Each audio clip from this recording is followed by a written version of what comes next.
Joining me now to talk about all of this and other topics, Kellyanne Conway, counselor to the president. Good evening, Kellyanne. Good evening, Brett. Well, you heard a little bit of that. First of all, these specifics. The president, she's Omarosa in an interview saying that the president knew about the WikiLeaks emails before they came out, and that she's been interviewed by Special Counsel Mueller. Your reaction to that? Well, that's the first I heard of either of those from Omarosa. There's a lot that she's saying that's new, of course. I mean, I will say that as recently as this morning, Omarosa referred to President Trump as her mentor, and obviously she's known him almost the longest of any of us here, going on 15 years. He gave her many chances on The Apprentice, obviously in the campaign here in the White House.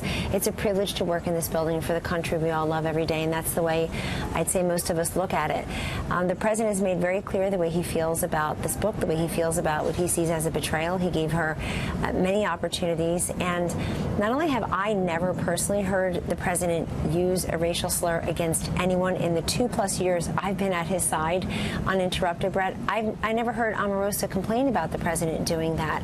We know during the campaign, as you know at Fox News, there were rumors about a tape.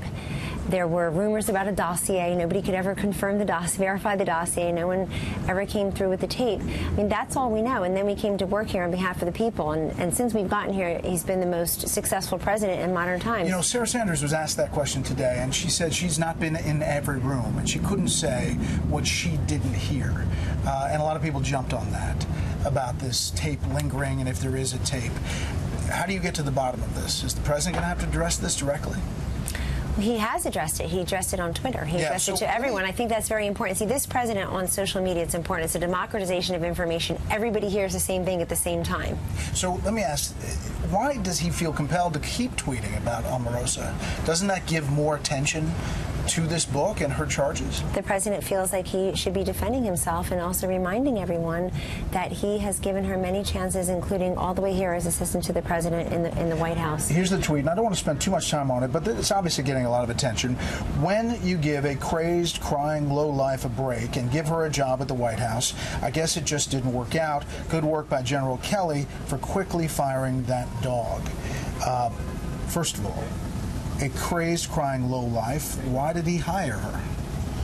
Well, the president knew Omarosa for many years, and she had been very active on the campaign. I was looking at clips just today where she is speaking extemporaneously in mid to late October 2016, Brett, with Donald Trump right behind her, waiting to introduce him at a rally in Charlottesville, North Carolina, where I was.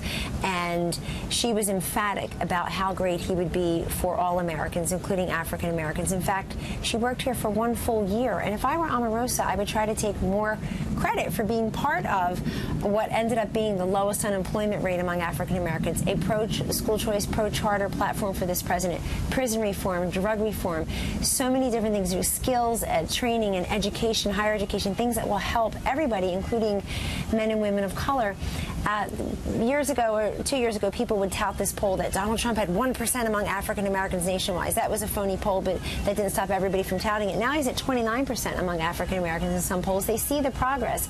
And everything that this president has done for all Americans, I think, is the news of the day. I frankly think the biggest news of the day, respectfully, is Peter Strzok's firing. Right, and I want to talk about that in a second, but that last line, quickly firing that dog, are you comfortable with that language, talking about a woman who worked here in the White House? I use different language, but I also know that people are trying to get away with saying that Donald Trump is terrible to women who work for him and that he's a sexist, misogynist.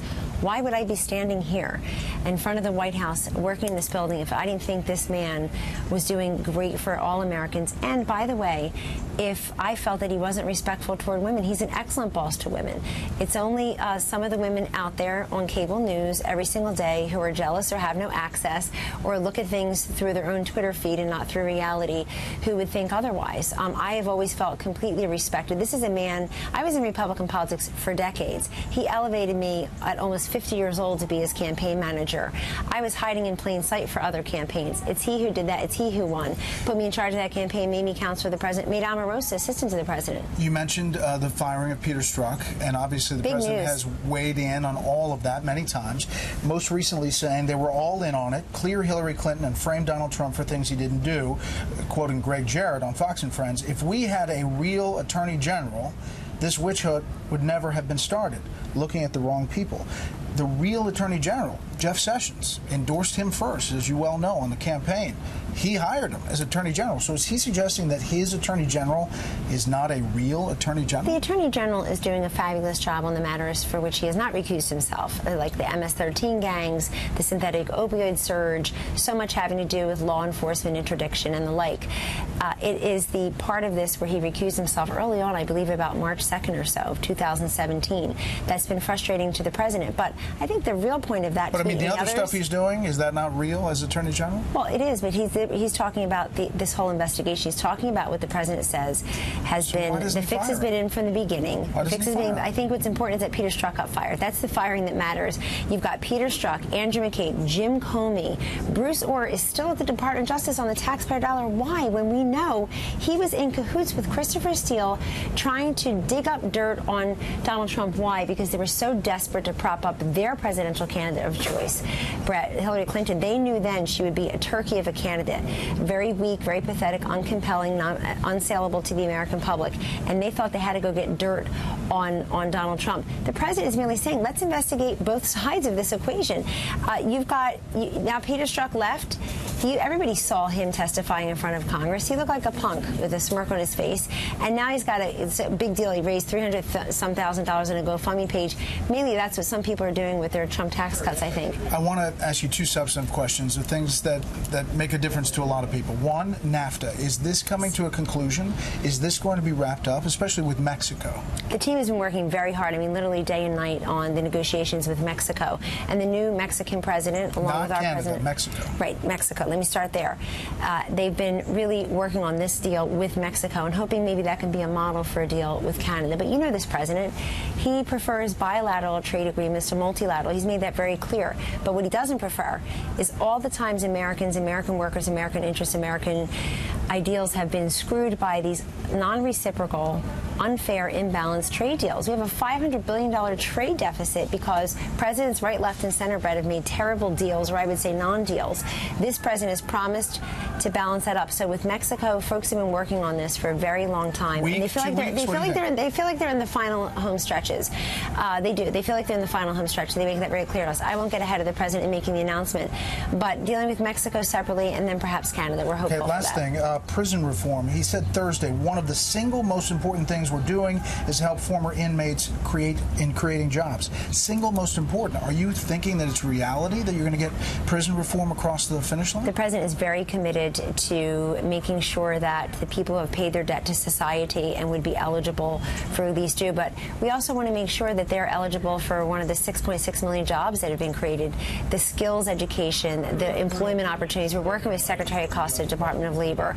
We had this roundtable with Jared Kushner and the president in Bedminster on Thursday. I participated with state attorneys general and governors, and they are sharing their best practices. This president is also at the same time making tremendous strides on the nation's roiling drug crisis, the crisis next door. It's opioids, it's heroin, but it's also meth, and making sure that we're treating the whole person, a whole of government approach, Brett, to treat the whole person. I think people have been languishing for far too long to pay their debt to society. So this president is very committed to helping people, and that's the latest example of that. Well, Kellyanne, we appreciate your time. Thank you very much. Feel free to bring the president out next time. He said his regards. I ran right from the Oval Office. I almost thought he was going to come with me. He said, tell Brett I said hello. Next so hello. Kellyanne, thanks. You got it.